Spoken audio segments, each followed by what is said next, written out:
2 миллион орыстың жігіттері кірді мына жерге бізге. Бірақ олар ешкім айтқан жоқ. Ойбай, біздің қазақтың қыздары дал кетеп.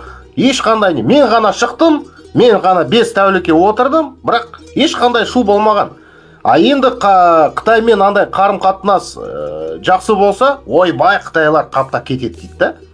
Менің ойымша, мысалы, бізге да вот қазір многовекторный не ғой, политика, я. Мысалы, қытайлар мұнда келсе, жарайды, турист ретінде келеді, бірақ 30 күннен кейін кетеді ғой енді өз еліне. И бізде солай, мысалы, новые рейсы, да, сделают, мысалы, Алматы, ну, барма ондай жоқ па, білмеймін, бірақ андай Алматыдан, мысалы, Гуанчжоуға бара аласың, мысалы. Әлде анау Чунцин деген қалалар бар, Шанхай бар, мысалы. Барасында бір апта демалып қайтасың да, елге ораласың, мысалы. Ешқандай андай құжаттарын жинау керек